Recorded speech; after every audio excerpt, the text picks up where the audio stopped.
So in this video, I would like to talk about the steering rack and the steering geometry for the Team Associated B44. This is my trusty B44. Both the B44, the .1 and the .2 have the same steering rack, so whichever type of B44 you have, this should apply. So if you own a B44, you may be familiar with a general problem where if your steering lock is too high, then the inside wheel will lock up and the steering will basically lock in this position and it won't be able to return back to center.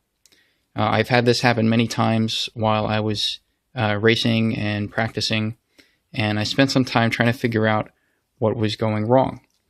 So basically what happens is that the ackerman that is intrinsic to this steering geometry is so large that the inside wheel basically steers at a very aggressive angle, to the point where if this angle is too high, the steering link isn't really pushing the steering knuckle out. It's sort of pushing against the steering knuckle. It's just sort of pushing the knuckle in like this. So it won't actually move the knuckle around. It just tries to push it through the mounting point of the knuckle. So the common solution to this is just to reduce your steering endpoint so that you're not at this extreme angle at full steering lock. But then the problem there is your outside wheel doesn't steer at as aggressive an angle. So the simple trick is to just reduce the ackerman. Okay. So if you don't already know what ackerman is, I will describe it. Ackerman has to do with the difference in the steering angle between the inside wheel and the outside wheel. So when a car turns around a corner, the radius that the outside wheel has to cover is larger than the radius that the inside wheel has to cover. And to account for that, an ackerman steering geometry will make the inside wheel turn at a sharper angle, to account for the fact that this inside wheel is covering a smaller turning radius than the outside wheel. Now, that can lead to some problems, especially like on a chassis like this.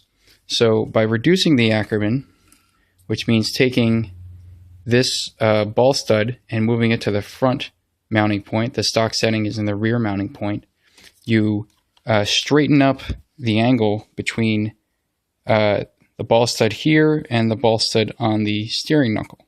Okay, so that allows you to basically set your endpoint so that you're right up against the limit here on the inside wheel before it locks up, while it allows you to push the knuckle out a little bit further on the outside wheel. So the outside wheel has a more aggressive steering angle for the same steering angle on the inside wheel. Okay, so this will give you a little more corner steering without forcing you to lock up the inside wheel. Another thing I did was to add an extra spacer. I basically just took a nut. It's a 332-inch thickness nut, and I just put it under this ball stud. That pushes this ball cup down a little bit, which straightens up the angle vertically between this ball stud on the inside and this ball stud on the outside. This is just, again, it's simple geometry, very much like ackerman. Excuse me. And if you have a straighter angle there, for the same throw on the bell crank, it'll push this knuckle out further. It'll also pull in this knuckle a little bit, so the inside steering angle decreases a bit. Okay, so that pushing this down or pulling this end up will have the same effect. It will reduce ackerman. Okay. Now, you could say that, well, we're reducing ackerman on this chassis, and so that's going to give us less turn-in, because when the car is on initial turn-in, there's no weight transfer left to right. There's just weight transfer to the front.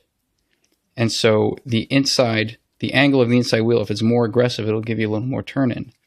Well, that is true, but the problem is if you're already locked over on your inside wheel, this isn't going to come back to center because the steering rack sucks. So you're already at as far as you can go on the inside wheel when you set your endpoint on this chassis for your steering. So you really want to try to make sure the outside wheel can turn in as much as possible. That requires you to reduce the ackerman, not increase it. I made another small change here, and this just has to do with giving a little bit more torque under steering. So there's a ball stud here on this part of the bell crank. Normally, you just screw the ball stud into this little end here on the bell crank. A little hard to see with the lighting.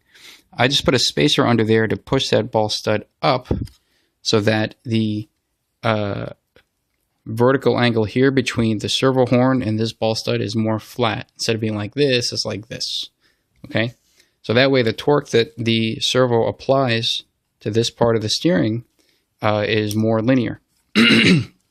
As otherwise, if you have an angle there, then only some fraction of the torque that the steering servo is applying actually makes it through the bell crank. I also added a larger spacer inside the servo mount here. This is a high-tech servo, and the manual tells you to use the small spacer for these servo spacers. I actually switched up to the larger one. It pushes the servo up a little bit, because previously this line here was pulling back like this. So again, it's another angle. The servo horn's not applying as much torque as it otherwise could be.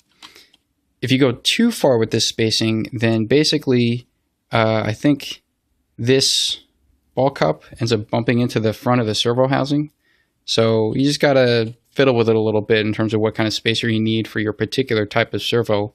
But I just tried to set up this inside assembly here so that the steering linkage here is as straight as it can be, both this way and also vertically.